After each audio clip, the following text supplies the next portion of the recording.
So if we kick off with JD Dyer, please, from Sky Sports. We have an echo. Hopefully it plays out. Oh, it's cleared out. Congratulations, Mikel, on the result tonight.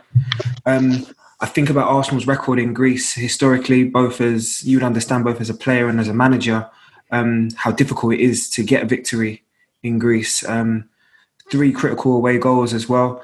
I just want to ask you, looking back on your performance in the last 90 minutes, how much do you feel like it shows how much the team has progressed in the last 12 months, considering where you were last year?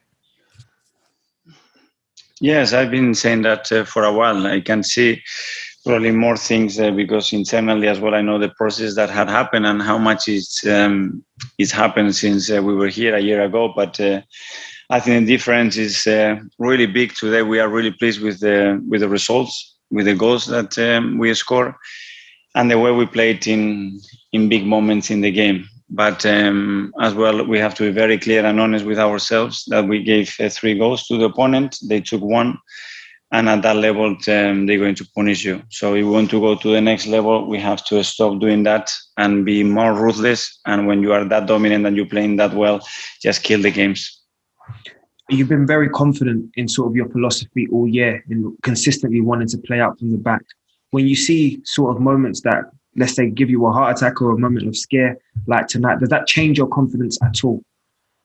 No, it's just when we have to play it. It's you have to play the ball to this player, but when is the difference? Is now, a second later, a second earlier, and that gives the opponent a chance to press or to intercept a third-man pass or not, and that's where obviously the difference is, and to discriminate the decision making when it has to be done. Is what it dictates after in the next action whether you are successful or not. But it's not about the stopping or not encouraging the team to play.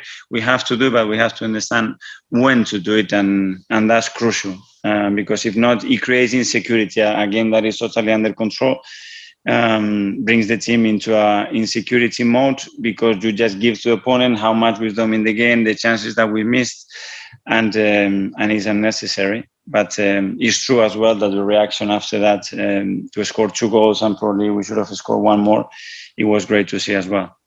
I think my last one, because I know you've got a lot of media, my last one to you is, any of the players that you took off tonight, was it with one eye on Spurs, and was there any injury precautions in terms of the... No. It was all tactical decisions or things that we wanted to change in the game. Thank you very much, Mikel, and good luck again. Thanks to you. Thanks, JD. We'll go to Nick Callow from Haters, please. Evening, Mikel. As you say, great response to the goal and a great result, a lot of belief. But what would you say to people who say that Arsenal's biggest opponent at the moment is themselves? You're your own worst enemy sometimes. Yeah, they are not far off. The goals that we have conceded or the chances that we have conceded, they are coming from ourselves. That's really positive because the moment we stop it, obviously we're going to be very stronger. But the reality is that we have to stop it immediately because if not, the games are all the time there to draw points. But it's my responsibility. I made them play the way we want to play. It's just understanding the risk and rewards when they are, the both that we have to play. And as I said before, when. And we have to get better at that because if not, it creates tension, insecurity, and it creates belief in the opponent, and it's unnecessary. It must make every game a sort of tense affair for you on the sideline. Excuse me? Must make every match tense for you watching on from the sides. It does, but it's what it is. Sometimes when you have to go through a process like this, you have to be ready to take or to go through these situations, and I'm ready to do that. But again, all the time knowing really well where the risk and rewards are, and if the rewards is not bigger, we should not take the risk. Cheers. Thanks for your time. Cheers. Okay, thank you. Thanks, Nick. We'll go to George Cummings from the BBC. Thanks, Dan. Hello, Mikel. Mikel, that's an excellent result, isn't it? But you sound like you're not happy.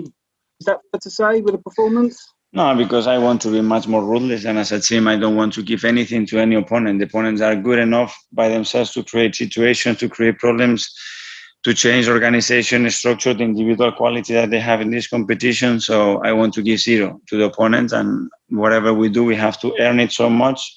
So I would like the opponent to do the same. So I am happy with the result, but I'm not satisfied how we control the game through 95 minutes, and that's something that we have to improve. And Thomas Partey, I know you said to TV it was tactical, but could you just explain the reason why? Because I wanted to change him and bring somebody else in to try to find some other stuff and change the shape and the way we're playing inside. Thank you. Thank you. Thank you. Okay, we'll go to Jim Conlon, please.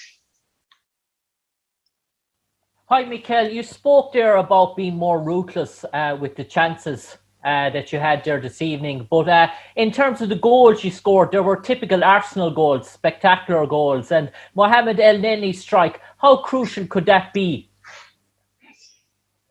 I don't know. There is still another game to play. And in this competition and with this level of opponents, anything can happen. So we have to be very prepared to take the game 0-0 and go and win it at the Emirates, and then we will be through.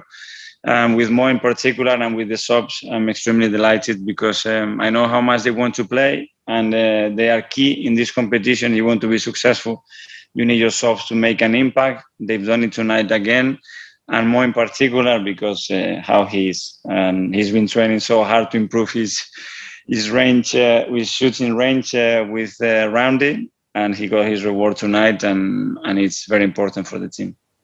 And Mikel, does that show the real character in your side, that when adversity comes, that you have a positive reaction, and the reaction was very good from Arsenal tonight?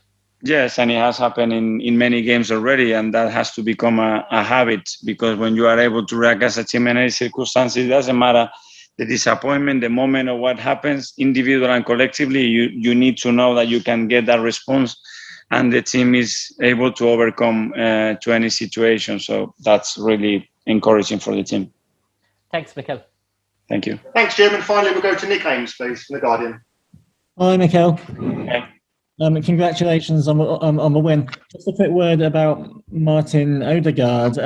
Maybe the only thing that had been missing from him in the last 6 weeks was a goal and a finish. And what a finish that was. I mean, that's the icing on the cake for him, really.